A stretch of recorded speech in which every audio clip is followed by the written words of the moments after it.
بسم اللہ الرحمن الرحیم اللہم صلی علی محمد وعلی آل محمد. Welcome to the show. My name is Faiq Izhar Hussain Siddiqui. صاحبوں, I have a good news and a bad news. Which one you want first? Bad news or the good news? میرے خیال میں حالات اتنے خراب ہیں کہ good news ذرا کم ملتی ہے, تو let me give you the good news first. اچھا, یہ ایک نیوز کے اندر میں نے بہت ساری چیزیں دیکھنے کے بعد ایک اس کا سم اپ آپ کو دے رہا ہوں جو ایک پازیٹیو ہے, ایک اچھی بات ہے. وہ یہ ہے, اس کے بعد 3 بری خبریں ہیں وہ آپ کے سامنے رکھنی ہے. تو پہلے گڈ نیوز لیجئے. دیکھیے, جرنیلوں نے یہ بات مان لی, تسلیم کر لی ہے انہوں نے. اندرون خانہ وہ اپنے تعلقات پر طرف پھیلا رہے ہیں, صرف ایک بات کی گارنٹی مانگ رہے ہیں کہ ہمیں کچھ نہ کہنا. کرایا کام خراب انہوں نے تھا, حکومت کو ٹاپل کرایا, وہ ملزموں کی حکومت قائم کی, وہ اس کو مجرم کو لندن سے لائے, اس وزیر خزانہ چوری کر کے بھاگا تھا, اسپیشل جہاز بھیجا, سارے غلط کام انہوں نے کیے. لیکن اب بس ایک خرطہ سے گارنٹی چاہیے, ہمیں کچھ نہ کہنا. چلو پاکستان کی خاطر یہ بھی قبول کریں گے. اچھا, یہ اس مقام تک پہنچے کیسے؟ اچھا, یہ پہنچے, میں اکثر آپ سے کہتا ہوں نا کہ پاور, عوام کی قوت, عوام کا پریشر, عدلیہ کی حکم عدولی, یا کہ یہ عدلیہ کا حق پرستی کی طرف رخ, سچے فیصلے دینے کی طرف, اور معیشت کی ابتری, یہ 3 فیکٹر ہیں جنہوں نے ان کو پش کیا ہے یہاں پہ لانے کے لیے. کوئی بڑی شخصیات سے یا کسی کے کہنے وہنے سے نہیں ہوئے ہیں یہ, اور ابھی بھی ٹرائی کرتے رہیں گے, آخری لمحے تک ٹرائی کرتے رہیں گے کہ کچھ ایسا ہو جائے اور کچھ ویسا ہو جائے. اللہ کرے کہ جو کچھ بھی ہو وہ پاکستان کے حق میں ہو. دیکھیے,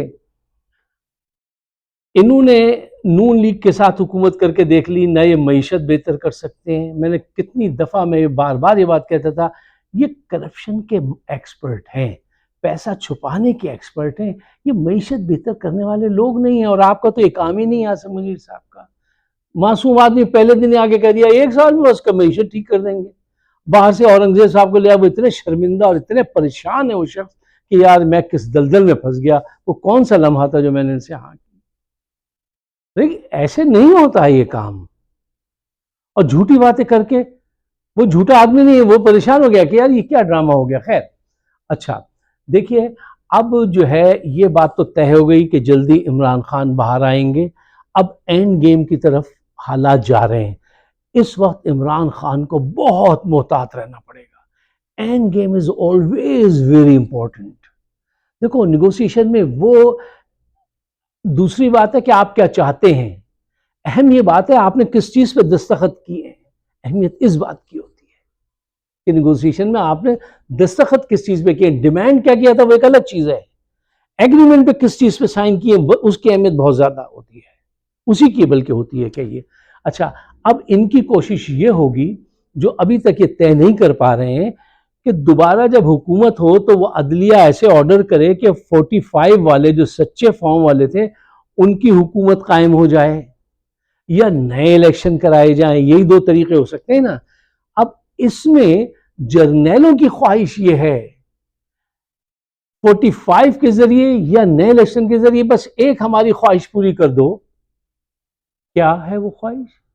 عمران خان کو 2/3 نہ لینے دینا, اقتدار دے دو, 2/3 نہ لینے دینا. اچھا, یہ سب سے بڑا ڈاکہ ہوگا, یہ سب سے بڑی غلطی ہوگی اگر خان صاحب اس کے لیے تیار ہو گئے, اور انشاءاللہ وہ تیار نہیں ہوں گے. آپ نے حکومت نہ لے کے نہیں, میں نہیں لوں گا. آپ کچھ کر ہی نہیں سکتے اگر آپ کے پاس 2/3 نہیں ہے, اور یہ اینڈ پہ لا کے یہاں پہ گیند پھنسائیں گے کسی طرح سے یہ 2/3 نہ لینے پائے, تاکہ پیچھے سے, پردے کے پیچھے سے جو ڈوریاں ہلاتے رہتے ہیں نا, اس کی ان کو قوت حاصل رہے, ان کی دادا گیری قائم رہے. یہ نہ ہونے دینا, کسی صورت نہ ہونے دینا. کہنا ہمیں حکومت لینی نہیں ہے, تم خود کرو, جس کو جی چاہے کرواؤ. تو یہ تو ہے گڈ نیوز کہ یہ سمجھ گئے اس بات کو, شکر الحمدللہ, کہ جن کے ساتھ سفر کر رہے ہیں وہ انتہائی نااہل لوگ ہیں. وہ اپنی اپنی فیلڈ کے ایکسپرٹ ضرور ہیں, لیکن یار وہ کرپشن کے ایکسپرٹ ہیں. آپ ان کو لے آئے تھے کہ یہ معیشت ٹھیک کریں گے.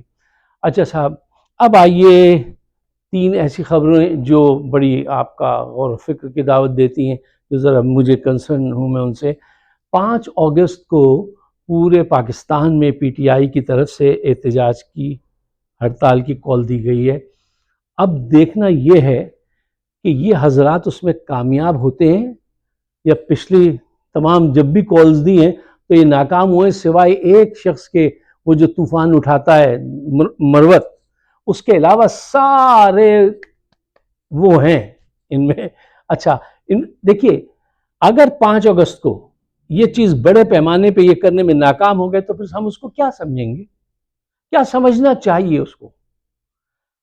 جذبے میں کمی ہے، ہمت نہیں ہے، پور پلاننگ ہے، کیا ہے؟ یہ تینوں چیزیں ہیں ان کے اندر۔ وہ اسپارک ابھی تک تو نظر نہیں آیا، شاید اب نظر آ جائے، اب قوت بڑھ جائے، ان کے اندر موٹیویشن پیدا ہو جائے، کیونکہ اب ان کو سب کو ہی چانسز ہو گئے ہیں کہ یہ حکومت ختم ہوگی اور نئی حکومت آئے گی۔ تو اب دیکھنا یہ ہے کہ یہ اس احتجاج کو کیسے کامیاب بناتے ہیں۔ یار بڑے افسوس کی بات ہے کہ عمران خان کے جانے کے بعد 1 سال ہو گیا، یہ بڑا ایک جوار بھاٹا پیدا نہ کر سکے، یہ ایک بڑا احتجاج نہیں کر سکے، یہ سب مل کر۔ نہیں، عمران خان آئے گا تو کام ہوگا۔ ویسے یہ بات سچ ہے، ہی از اے ون مین آرمی، اور ان کی جماعت میں کوئی ٹریننگ ہی نہیں ہے، کسی بھی جماعت میں نہیں ہے، لیکن پی پی پی اور نون میں کرپشن کی بڑی ٹریننگ ہے کہ اقتدار کو کیسے قائم رکھا جاتا ہے اور مال کیسے سمیٹا جاتا ہے، اس کے لیے وہ لوگ ٹرینڈ ہیں۔ انہوں نے اپنی قیادت کو بچوں کے ذریعے، بیٹا بھانجی، یہ سب، یہاں تو کچھ تھا نہیں، اور یہاں لیڈرشپ پہ توجہ نہیں دی گئی، کوئی مطلب نہیں، تو سچی بات یہ کوئی توجہ نہیں دی گئی جو اب دینی چاہیے۔ اچھا ہاں، سوشل میڈیا نے پی ٹی آئی کے بھرپور کردار ادا کیا ہے، اور چند وہ لوگ جن کو آپ انگلیوں پہ گن سکتے ہیں، کیا نام ہے، ڈاکٹر یاسمین راشد سے لے کے دوسرے بہت سارے صاحبان جو اندر جیل میں بند ہیں، انہوں نے قربانی دی ہے۔ باقی شیریں مزاری کے علاوہ جتنے تھے وہ سب بھگوڑے تھے، بھاگ گئے تھے، اب وہ دوبارہ آنے والے ہیں، آ گئے ہیں بلکہ۔ اور اب پاکستان کی سیاست میں یہی ہوتا ہے، بھاگ کے چلے گئے پھر آ گئے، اور اب آ کے وہ یہ کریں گے کہ جنہوں نے قربانی دی ہے ان کو اٹھا کے بیک برنر پہ ڈالو اور ہمیں آگے لاؤ، اور ہم ایسا نہیں ہونے دیں گے، آپ ایسا نہیں ہونے دیجیے گا۔ جنہوں نے قربانیاں دی ہیں، جنہوں نے صحبتیں صحیح ہیں، ان کا ساتھ دینا ہے، اور یہ جو بھگوڑے ہیں، جو نیو کامرز ہیں، ان سے کہنا اپنا ڈیوز پے کرو پھر آگے آؤ۔ اس کی بڑی کوشش شروع ہوگی، یہ تھوڑی دیر کی بات ہے، لیکن نظر ابھی سے رکھنی ہے اور لوگوں کو ذہنی طور سے تیار کرنا ہے کہ اگر کوئی بھگوڑا آ کے دوبارہ یہ کوشش کرے کہ وہ آگے آ جائے اور سچے آدمی کو جس نے کام کیا ہے مار سے ہی اس کو پیچھے دھکیل دے، یہ نہیں ہونا چاہیے، یہ نہیں ہونا چاہیے۔ اچھا صاحب، اب آئیے ایک اور اہم کیس کی طرف۔ ارشد شریف بڑا لائق بندہ تھا، بڑا لائق بندہ تھا، ایک ٹرو انویسٹیگیٹو جرنلسٹ تھا وہ میری نگاہ میں۔ اچھا، اس کی شہادت کو 1 سال گزر گیا، یہ قاضی جو ہے انہوں نے اس کا کیس نہیں لگنے دیا، اب لگا 1 سال میں صرف 1-2 دفعہ۔ اس کے گھر جا کے جرنیل صاحب کہہ کے آئے تھے میں پکڑوں گا مجرموں کو اور یہ اور وہ، پکڑا؟ اگر صرف گردن یوں اٹھا کے ادھر ادھر دیکھ لیتے تو مجرم پکڑ لیا جاتا، لیکن وہ نہیں پکڑا گیا، وہ نہیں پکڑا جائے گا۔ کیوں؟ پاکستان بدنصیبی سے آپ کہتے ہیں کہ نہ اسلامی ملک ہے، جمہوری نہ یہ جمہوری ملک ہے، یہ ڈیموگاگس کا، بینڈٹس کا، پاورفل لوگوں کا، پاور ہاؤسز کا ایک سکہ یہاں پہ چلتا ہے، ٹھیک ہے نا، وہ جو جی چاہتا ہے کرتے پھرتے ہیں۔ آج قاضی ڈرا ڈرا پھرتا ہے کہ یار کہیں یہ کیس نہ کھل دینا۔ اب انہوں نے کیا ٹیکنیک اپنائی کہ پہلے 5 رکنی کمیٹی بنی تھی ارشد شریف کے کیس کے لیے، اچانک اس کو 3 میں وہ کر دیا۔ اب وہ 3 والے نے دیکھا، کیا نام ان کا، منصور علی خان شاہ، انہوں نے کہا یہ تو 5 کی تھی، یہ غلط کیس آ گیا۔ یار اتنی بڑی سپریم کورٹ اور وہاں پہ یہ باتیں چل رہی ہیں کہ یہ غلط آ گیا ہے کیس، اس کو واپس بھیجیے۔ بہت خوب بھائی، بہت خوب۔ یہ سب ٹائم پاس کرنے کی باتیں ہیں۔ وہ ایک بڑی پرانی سیئنگ ہے کہ justice delayed is like justice denied, یہ وہ ٹیکنیک ہے، یہ وہی صورتحال ہے۔ اس کو مجھے لگتا ہے اللہ رب العالمین کے ہی انصاف ملے گا۔ کینیا جیسے ملک نے بھی اپنی عدالت کو آگے کیا اور کچھ انصاف دیا. ٹھیک ہے نا. یہ ابھی تک کھیل تماشا کر رہے ہیں. یہ چاہ رہے ہیں یہ ہے قاضی کہ یہ فائل آنے والے چیف جسٹس کے سر پہ رکھ کر چلے جاؤں تاکہ اس کا تصادم ہو پھر جرنیلوں سے, کیونکہ یہ تو جرنیلوں سے ڈرتے ہیں. ان کے تو 3 پراپرٹیز ہیں لندن میں. یہ تو بالکل گیو اپ کیے ہوئے آدمی ہیں. یا جس سپریم کورٹ کا بہت بڑا درجہ ہوتا ہے کسی بھی ملک میں, بہت بڑی بات ہوتی ہے سپریم کورٹ, اور چیف جسٹس کی ہے. یار یہ عجیب سے چیف جسٹس میں نے دیکھے زندگی میں, اتنا بولتے ہیں جیسے کوئی پولیٹیکل کومنٹیٹر ہیں. یہ کیا مصیبت ہے. ہم نے تو سنا تھا کہ جج نہیں بولتے, ان کے فیصلے بولتے ہیں. ان کے فیصلے تو گالیاں کھانے والے فیصلے ہوتے ہیں, اور بولتے ہی چلے آتے ہیں, کسی کو بولنے نہیں دیتے. اچھا صاحب, اب آئیے ایک بہت ہی اہم خبر کی طرف. مجھے افسوس کے ساتھ میں یہ کہتا ہوں کہ دیکھیے بلوچستان میں آج جو کچھ ہو رہا ہے اس پہ کسی کو کوئی فکر نہیں ہے. میں نے سوائے ایک شہزاد اکبر کے کسی کو نہیں سنا. مجھے ایک دوست نے کہا نہیں انہوں نے بھی اس پہ کچھ بات کی ہے, اور یا مقبول جان نے. میں اب ان کو سنتا نہیں ہوں. مجھے کچھ ان سے کچھ ایسی الرجی ہو گئی ایک بات کی وجہ سے کہ انہوں نے اس کو ملوایا تھا باجوہ کو, کہا انہوں نے یہ خواب دیکھا ہے.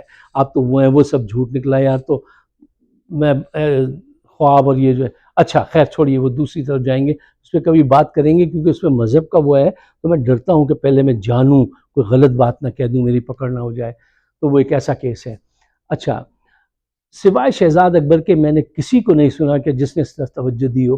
اگر آپ کے گھر میں, پچھلے زمانے میں تو یہ ہوتا تھا کہ اگر بڑا لڑکا گھر سے نکل کے چلا جانے لگے, یا وہ کہے کہ یہ جائیداد تقسیم کرو, یہ گھر بیچ کے مجھے حصہ دو, یا کچھ ایسے اختلافات ہو جائیں, تو سارے بڑے نہیں جمع ہو جاتے تھے, ڈر جاتے تھے, کہتے یار دیکھو وہ الگ ہونے کو کہہ رہے ہیں بڑے بھائی, اب یہ سب ہوگا, وہ کہہ رہے ہیں یہ دو, الگ ہو رہے ہیں, سب پریشان ہو جاتے تھے.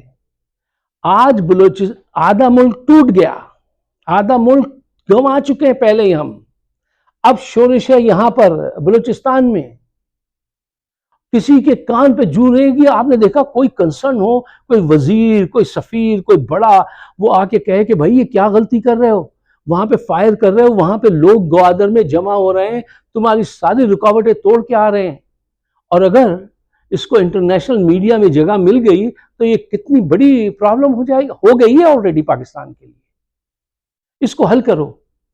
یہ ٹی وی سے کہہ دیا کہ اس کی خبر نہ چلاؤ, وہاں کیا ہو رہا ہے, یہ توجہ ہٹا کر مسئلہ حل کرنا چاہتے ہیں, جبکہ مسئلے کا حل توجہ دینے سے ہوتا ہے. توجہ ہٹانے سے نہیں, توجہ دینے سے مسئلہ حل ہوتا ہے. یہ ان کی عقلیں ہیں, ان پہ ماتم کرنے کو دل کرتا ہے.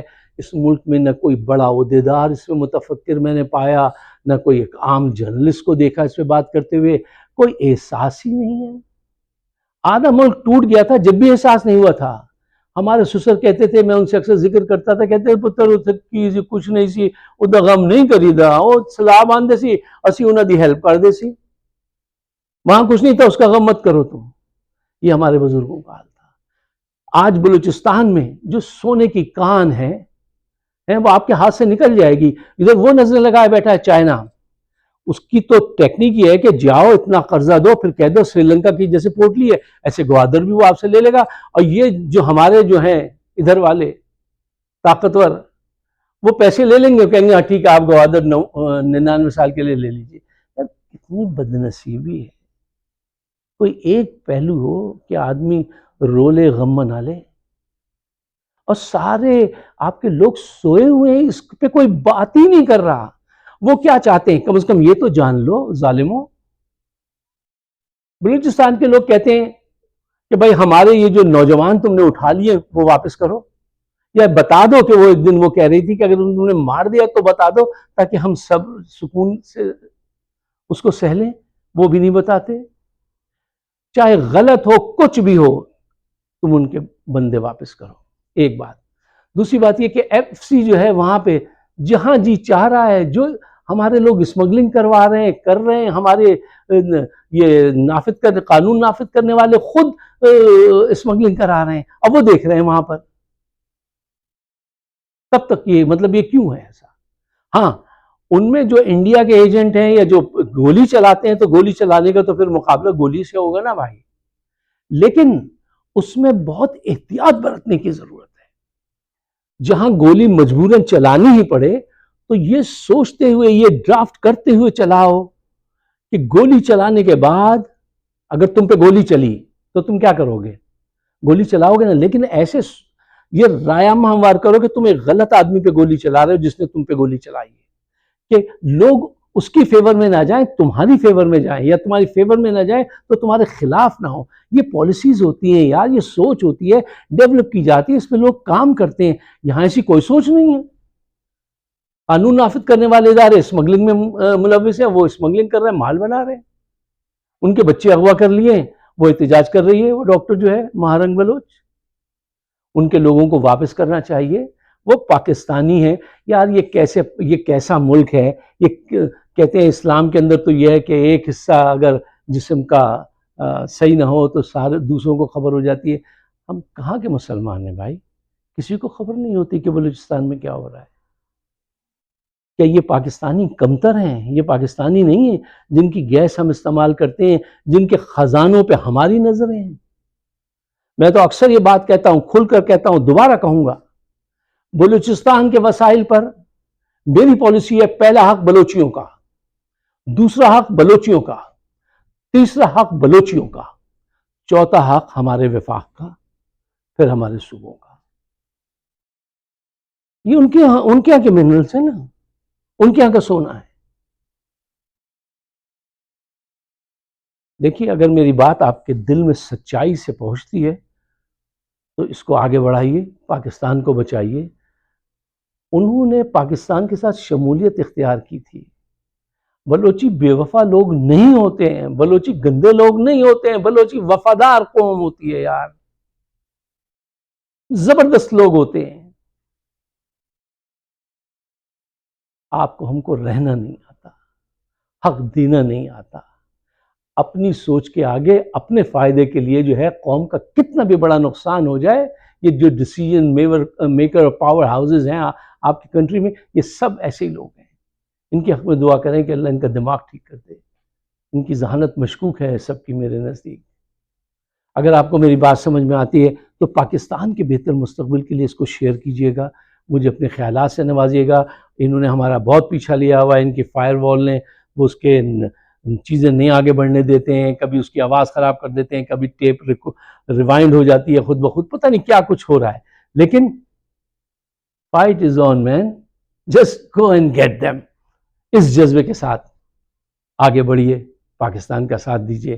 آپ سب کا بہت بہت شکریہ. مجھے اپنے خیالات سے ضرور نوازیے تاکہ ان پہ ایک پنچ پڑے. شکریہ. خدا حافظ.